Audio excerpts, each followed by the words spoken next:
오늘 우리에게 주시는 하나님의 말씀 디모데후서 3장 10절부터 15절까지 말씀입니다. 디모데후서 3장 10절부터 15절까지의 말씀, 저와 함께 한 절씩 교독하시겠습니다. 나의 교훈과 행실과 의향과 믿음과 오래 참음과 사랑과 인내와 박해를 받음과 고난과 또한 안디옥과 이고니온과 루스드라에서 당한 일과 어떠한 박해를 받은 것을 내가 과연 보고 알았거니와 주께서 이 모든 것 가운데서 나를 건지셨느니라. 무릇 그리스도 예수 안에서 경건하게 살고자 하는 자는 박해를 받으리라. 악한 사람들과 속이는 자들은 더욱 악하여져서 속기도 하나니.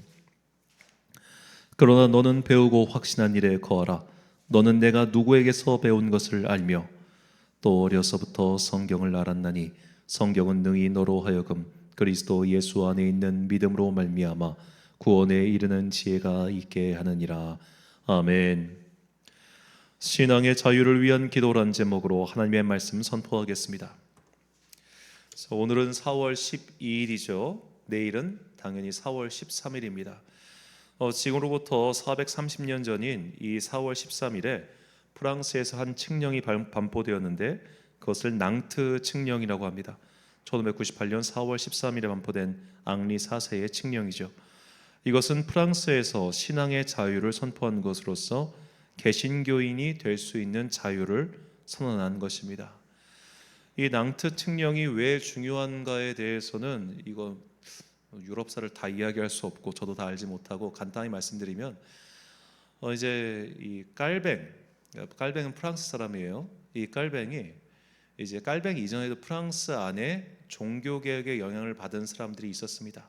그들이 우리는 이 로마 교황의 이런 가톨릭 교회 교리들 몇 가지를 못 믿겠다.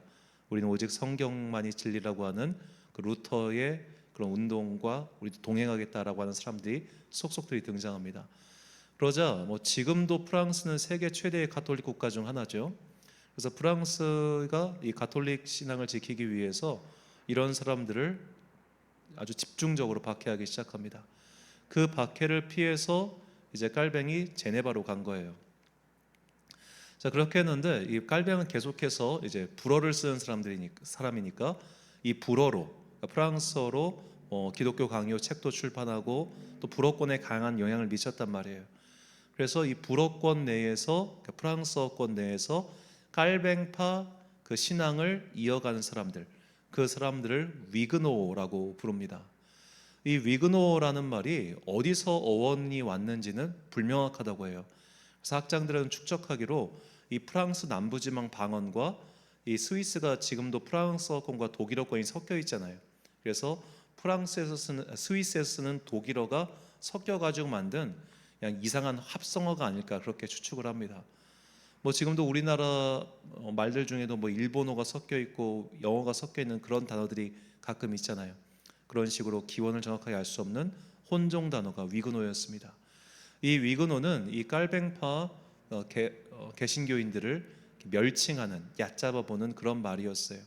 하지만 그들은 스스로를 위그노라고 불렀고 그렇게 프랑스 내에서 여러 가지 박해를 받으면서도 종교개혁의 정신을 따라서 믿음을 지킨 사람들이 바로 이 위그노입니다.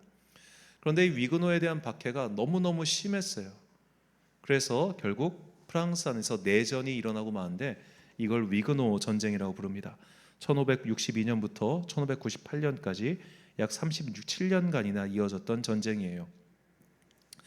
이때 위그노들을 지켜주던 사람이 나자라고 하는 그쪽 지방의 요즘으로 치면 거의 왕과 같은 사람이었는데, 자, 그쪽 지방의 그 나바르라고 하는 가문이 이 위그노들을 보호해주고 있었습니다.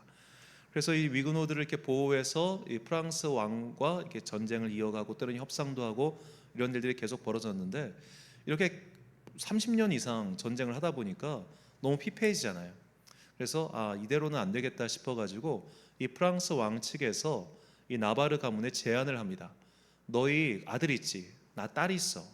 우리 둘이 결혼을 시켜가지고 이 프랑스 내에서 더 이상 가톨릭 교도와 개신교의 사람들이 서로 죽고 죽이는 이 일을 좀 멈추자라는 제안을 합니다. 그래서 좋다, 잘 됐다 해가지고 결혼 날짜를 잡았는데 그게 성 바르톨메오라고 하는 사람의 그 축일 날짜를 잡고 파리에서 결혼식을 올리기로 합니다. 그런데 이때 이 위그노와 이제 화해하는 것을 반대하는 좀 격렬한 가톨릭 측 인사들이 있었어요. 이 사람들이 대중을 선도해서 저 위그노들을 다 죽여야 한다라고 해서 이렇게 일어난 사건이 성 바르톨로메오의 축일 대학살이라는 사건입니다. 이때 파리에서 신학된 학살극이 프랑스 전역으로 퍼져서 아마 3만 명 이상의 위그노가 학살되었다고 그렇게 전해지고 있습니다. 정확한 추사는 뭐 400년 이상 전 사건이니까 알 수는 없지만 여하튼 그렇습니다. 자, 이 과정을 영화로 그린 것이 바로 여왕 마고라고 하는 프랑스 영화입니다. 프랑스의 국민 배우인 이자벨 아자니가 주연으로 등장한 영화죠. 자, 이 나라의 과정을 굉장히 잘 고증한 영화로 유명합니다. 자, 이 영화 때문에 이제 칸 영화제 상 받고 이제 이자벨 아자니가 대배우가 됐죠. 자, 이렇게 개신교에 대한 박해가 막 전국적으로 일어났는데 이게 좀 이상하지 않나요? 사람이 사람에 대해서 그렇게 쉽게 지는 게 단순하지만 않습니다. 그러니까 사람이 사람을 죽이거나 학대하거나 할 때 우리가 인간이라면 기본적으로 본능적인 거부감이 든단 말이에요. 근데 이게 어떻게 이런 집단의 광기가 일어날 수 있었는가? 그것은 이 가톨릭 이외의 신앙을 가진 자는 엄벌에 처하며 이를 밀고 한 자에게는 몰수한 재산의 4분의 1을 수여한다라고 하는 당시 프랑스와 1세의 칙령이 있었기 때문입니다. 자, 더구나 이제 이 위그노 신앙을 택한 사람들은 그 당시에 하층민들이 아니라 보통 중산층 사람들이었어요. 좀 이따 설명을 더 드리겠지만, 그러니까 이 깔뱅파의 어떻게 보면 오직 성경 그리고 교회 조직 이런 것들에 영향을 받은 사람들이 중산층 그리고 식자층이었다는 거예요. 왜냐하면 기본적으로 이제 인문주의에 영향을 받은 사람들이 이제 성경을 원어가 아닌 원어로도 읽고 또 모국어로도 읽고 그리고 성경을 통해서 이것을 믿음을 계승하고 전승하는, 일단 글을 읽을 수 있다는 것 자체가 식자층 아닙니까? 그 당시 귀족층도 글 못 읽는 사람 많았거든요. 그러니까 중산층에 있으면서 상공업을 하면서 나름 돈이 있는 사람들, 어떤 사람들 이런 사람들이 이제 부르주아의 기원이라고도 뭐 얘기를 하긴 하는데, 자, 그런 사람들이 주로 위그노 개신교의 사람들이었기 때문에 이 하층민들에게는 쟤를 밀고 가거나 쟤를 죽이면 그 재산 중 25%가 내게 되네, 이 돈에 획 돌아버린 거예요. 그래서 30년 넘게 서로 죽이고 싸우는 사건이 계속 벌어지다가 결국 낭트 칙령으로 더 이상 이렇게 싸우면 안 된다 해서 이제 드디어 평화가 찾아왔습니다. 하지만 이 평화는 그리 길지 못했습니다. 낭트 칙령이 반포되자 이제 표면적으로는 어느 정도 정리가 됐지만 그 안에 근본적인 것들이 남아 있었어요. 뭐가 있었냐면 바로 11조의 문제입니다. 지금은 우리가 그냥 11조를 교회에 내는 뭐 헌금 그 정도로 생각하고 있지만 이 중세 시대까지 11조란 일종의 세금이었어요. 그러니까 교회가 국가를 대신해서 세금을 징수하는 세무서였다는 거예요. 그래서 10분의 1을 교회에게 헌금을 한 게 일종의 세금 역할을 했고, 그 당시 세례라고 하는 것은 출생신고였어요.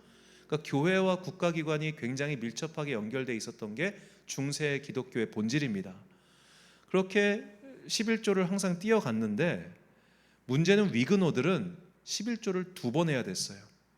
하나는 자기가 다니는 이 깔뱅파 기독교회에 해야 되고 또 하나는 가톨릭 교회에도 해야 됐습니다. 그러니까 즉 가톨릭 교회에게 이 11조 즉 세금을 내는 것이 낭트 칙령의 좀 조건이었던 거예요.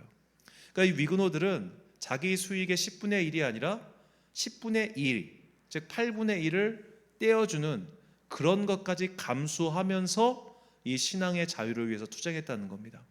그런데도 이제 프랑스 왕정은 이에 만족하지 못하고 나중에 절대 왕정이었던 이 루이 14세가 등장하면서 이 낭트 칙령을 폐기해 버립니다. 우리에겐 2개의 종교는 없어, 오직 왕에게만 충성하는 하나의 종교만 있을 뿐이야 라고 해서 결국 이 위그노들이 이 루이 14세 때 이 대박해를 견디지 못하고 어디로 가냐면 네덜란드와 스위스와 독일로 이주를 해버려요. 그때 이제 프랑스에서 스위스로 이주했던 많은 사람들 중에 시계공들이 그렇게 있었다고 합니다.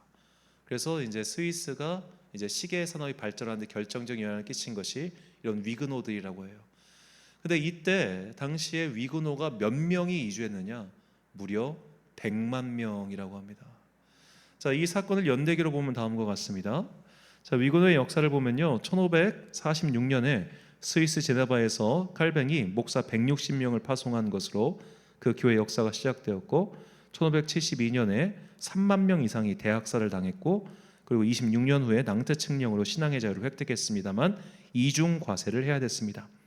그리고 약 90년의 세월이 흘러서 루이 14세가 낭트 칙령을 폐지하고, 이때 위그노가 약 100만 명이 프랑스를 탈출하게 되었지요.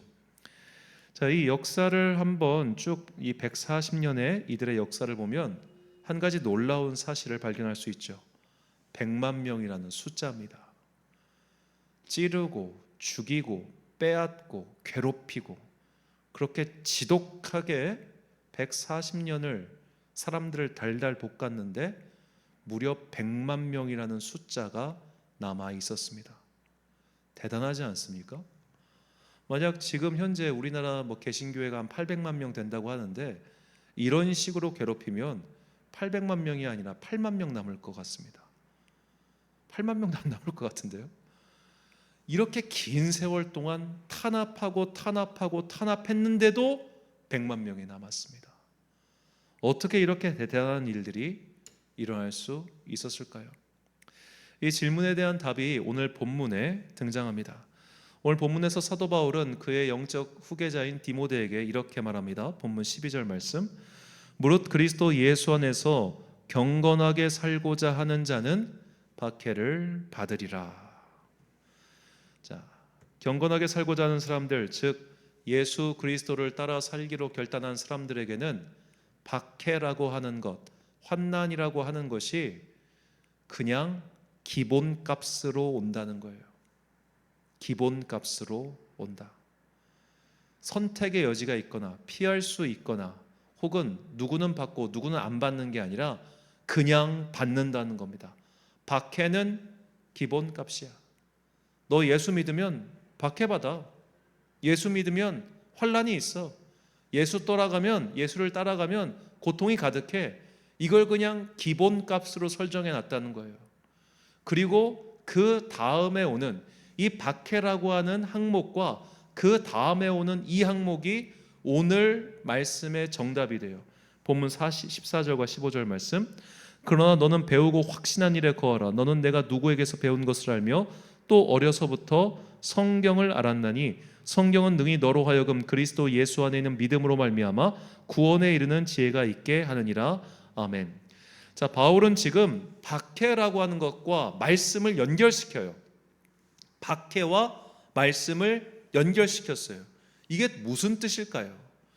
박해를 해결하는 그 방법이 바로 말씀에 있다는 거예요. 그런데 아까 말씀에서 박해는 기본값이라고 했죠. 우리가 예수를 따라가면 박해는 그냥 오는 거예요. 그런데 왜 말씀이 따라옵니까? 알고 맞으라는 겁니다.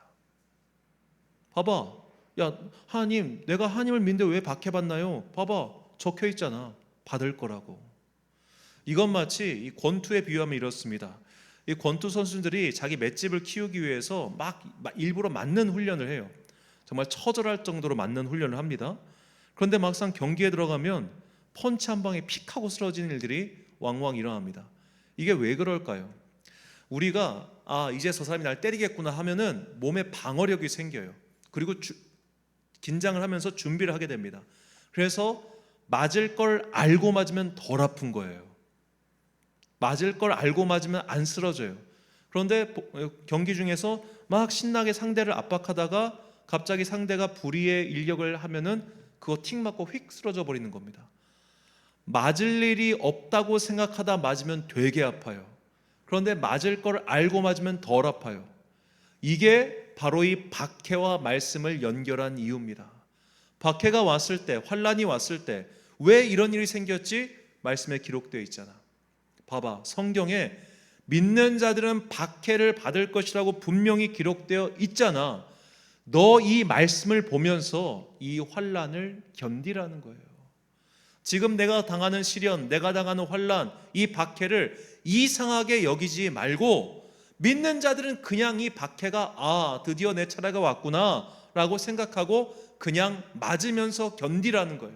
이걸 미리 알려준 겁니다. 맞을 준비를 하라고, 견딜 준비를 하라고, 맷집을 키워 놓으라고. 이렇게 방어 자세를 딱 취하고 있다가 저들이 나를 딱 때렸을 때 쓰러지지 말라고 미리 경고하고 미리 알려주신 겁니다.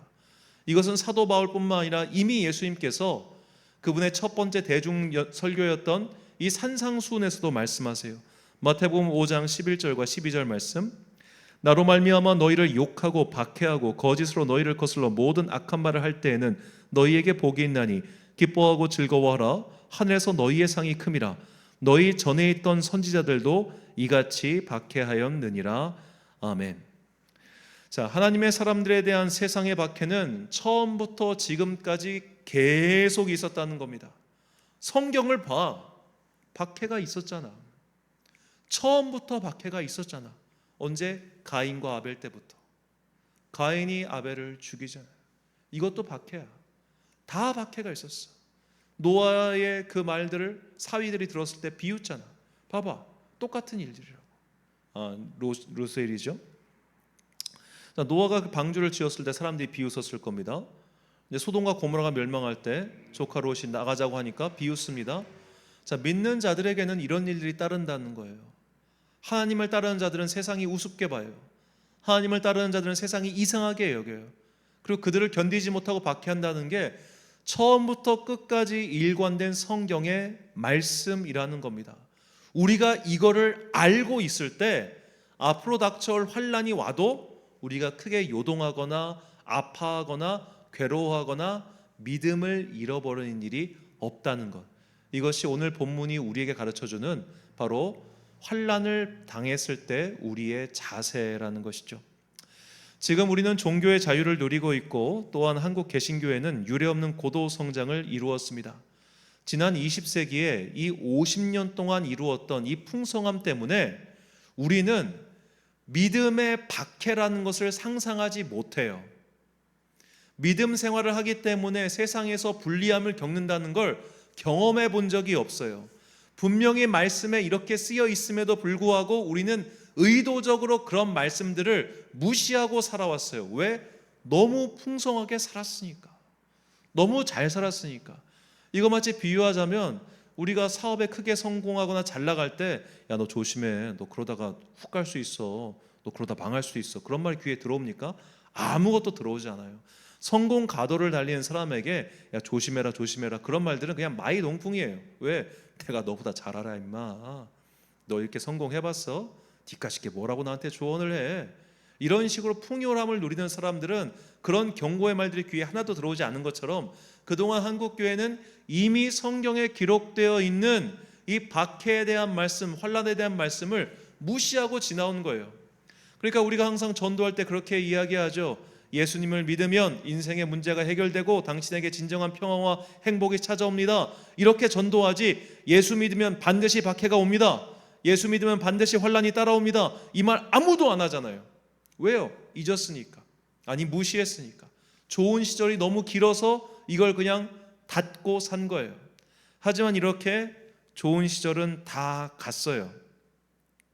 이제는 우리는 누군가가 몽둥이를 들고 우리에게 닥쳐올 때 이 몽둥이를 맞을 준비를 해야 되는 거예요. 아, 제가 날 때리겠구나. 자, 힘주자. 얍! 하면서 힘을 줘서 맞을 준비를 하는 시대예요. 그럼 이렇게 얻어 터지면 어떤 일이 벌어지는가? 바로 하나님께서 갚아주신다고 성경은 분명히 우리에게 전하고 있습니다.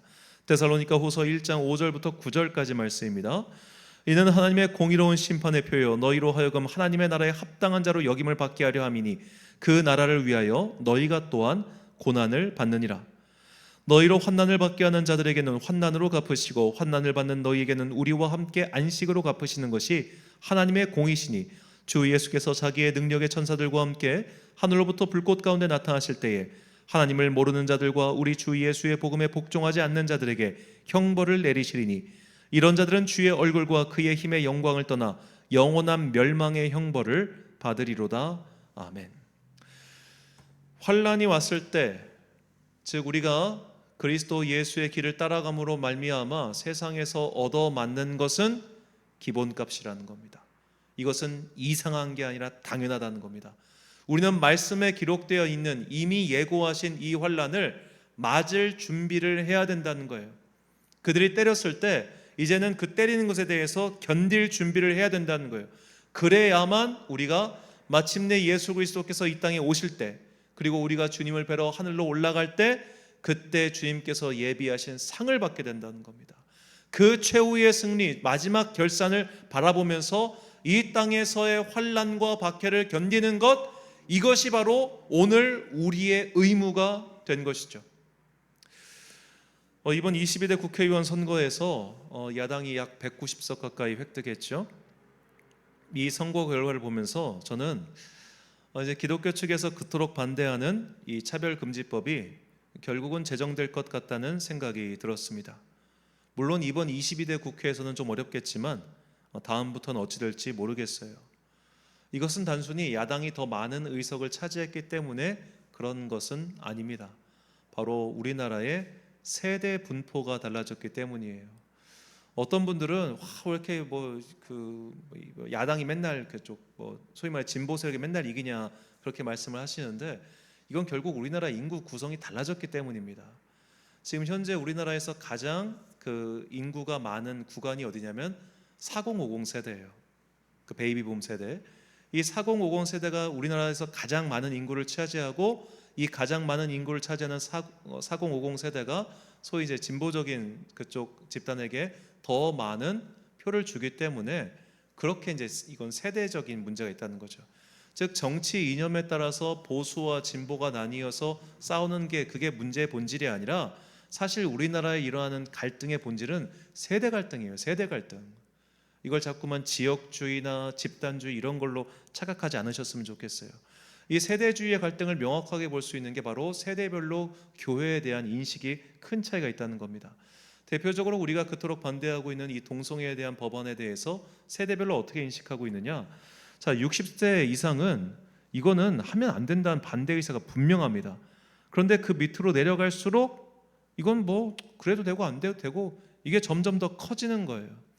즉 50대 이하로부터 내려가면 이게 훨씬 커지기 때문에 이런 것들에 대해서 법안을 정립하거나 하는 것에 대해서 그들은 반대를 할 이유가 없어지는 거죠. 이제 세대가 바뀌고 있습니다. 세대가 바뀌고 있기 때문에 이 바뀐 세대의 인구가 늘어나면 늘어날수록 그쪽 세대를 위한 정책이 많이 펼쳐지는 것뿐이지, 이게 진보냐 보수냐 지역주의의 문제가 아니라는 거예요.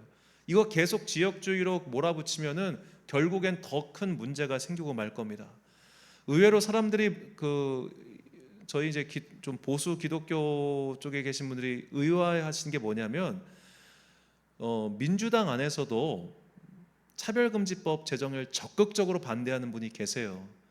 대표적인 분이 지난번 국회의장 하셨던 김진표 의원입니다. 그분이 정말로 열심히 이거 반대하고 계셨습니다. 그런데 사람들은 잘 모르잖아요. 민주당이면 다 차별금지법 찬성하는 나쁜 놈들이라고 하시는 분들 많아요.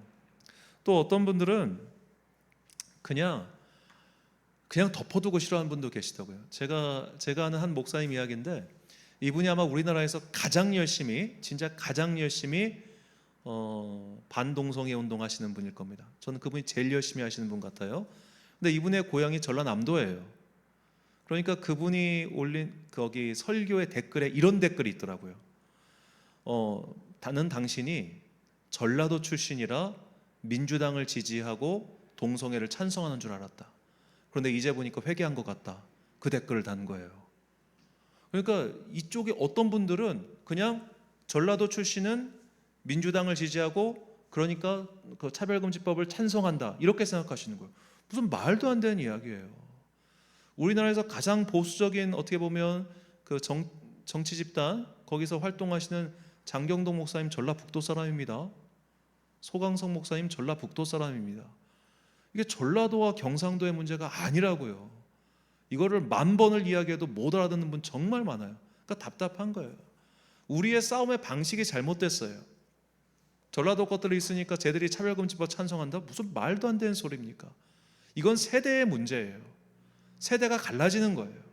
지역의 문제가 아니라고요. 그걸 그렇게 바라보는 이상 우리는 이 싸움에서 결코 승리할 수 없습니다. 결국 이 세대가 어떻게 보면 이런 것들을 찬송하는 세대가 많아졌고, 또 그 세대가 우리나라에서 4050 세대가 기독교에 대해 가장 부정적이에요. 차라리 20대 10대는 기독교에 관심 자체가 없어요. 근데 4050은 교회라고 하면은 나쁜 놈들이라고, 목사라고 하면 사기꾼이라고 그렇게 생각하는 비율이 굉장히 높습니다. 그들이 가지고 있는 교회에 대한 부정적인 인식, 이런 것들을 생각해야지, 그걸 지역주의를 생각하면 결코 이걸 해결할 수 없다는 거죠. 그럼 이런 상태에서 우리는 도대체 어떤 싸움을 해야 되는가? 마태복음 5장 44절과 로마서 12장 14절 말씀입니다. 나는 너희에게 이르노니 너희 원수를 사랑하며 너희를 박해하는 자를 위하여 기도하라.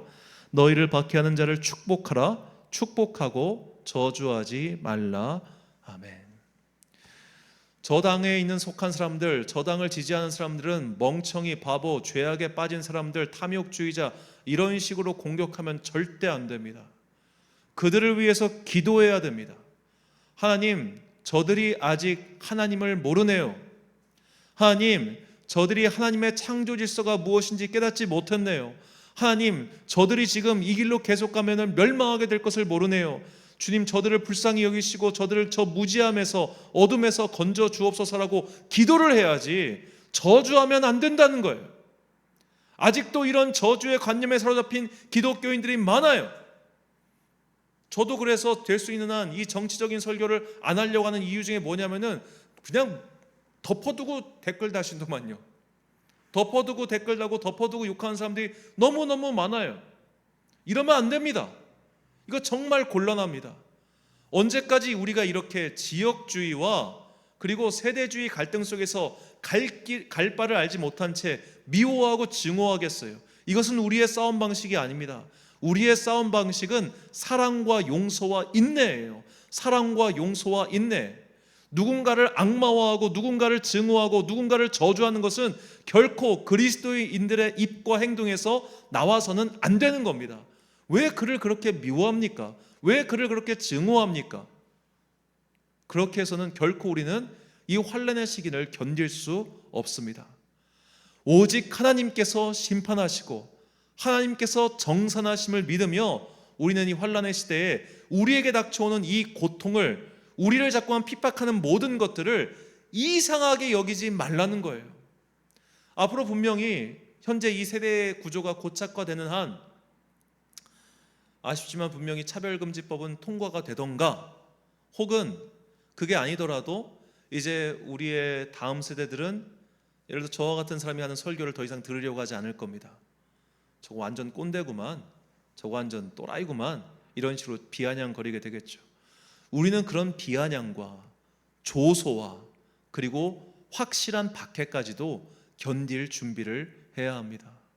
교회는 벌금을 내야 될 준비를 해야 되고요, 심지어 당국에 의해서 이 문이 닫히는 것도, 그럴 것도 각오할 준비를 해야 됩니다. 그걸 이상히 여기는서는 안 됩니다. 그런 날이 오겠구나, 그런 날이 올 터이니 지금부터 준비를 하라는 거예요. 박해가 있는 것을 이상하게 여기지 말고, 아, 보니까 성경에 분명히 박해가 있다고 써 있네, 그럼 박해가 오겠구나. 바로 이 말씀에 대한 믿음을 우리가 더 확실히 할 때, 박해는 오겠으나 박해 이후에 반드시 하나님께서 회복시켜 주시고 우리를 박해하는 자들을 하나님께서 심판하시는 그날이 오겠구나, 이것을 믿고 견디는 거지, 나를 박해하는 저것들 나도 가만히 있을 수 없지, 저것들 싹 다 그냥 엎어버려야겠다, 이런 식으로 나오면 결코 우리의 싸움 방식이 아니라는 겁니다. 예수님께서는 칼을 빼들었던 베드로에게 칼을 집어넣으라, 칼로 흥한 자는 칼로 망할 것이다 라고 분명히 말씀하셨습니다.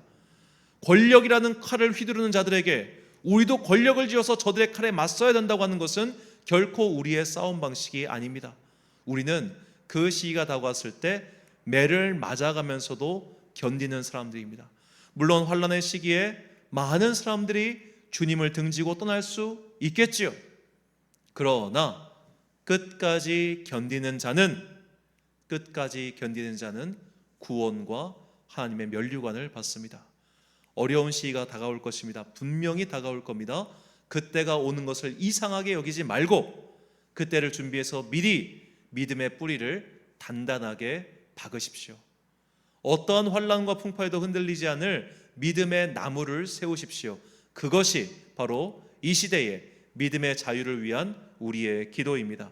그래서 사도 바울은 우리에게 이렇게 권면했습니다. 고린도서 4장 17절과 18절 말씀, 그리고 로마서 12장 21절 말씀, 우리가 참목소리로 봉독하겠습니다. 시작.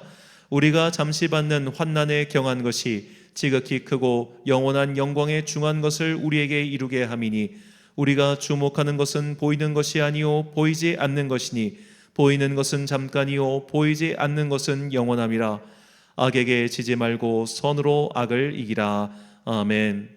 사랑하는 천안광성교회 성도 여러분, 그리고 이 기도에 함께 참여하고 계신 귀한 주님의 자녀 여러분, 믿음의 박해의 시기가 다가올 겁니다. 분명히 올 겁니다. 그리고 그것을 이상하게 여기지 마십시오. 성경의 말씀을 이루려 하심입니다. 그 환난의 시기가 다가왔을 때 이것을 견딜 수 있는 믿음의 방어력, 그것을 달라고 미리부터 기도하십시오.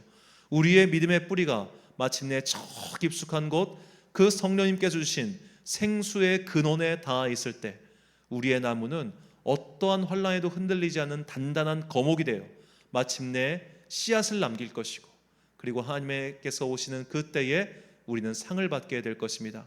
최종 승리, 믿음의 결산을 바라보며 믿음의 자유를 지키기 위해서 끝까지 인내하고 기도하고 사랑하고 용서하는 그런 그리스도 예수를 따르는 사람들이 되시길 주님의 이름으로 축원합니다. 우리 함께 찬양 부르신 후에 기도하겠습니다.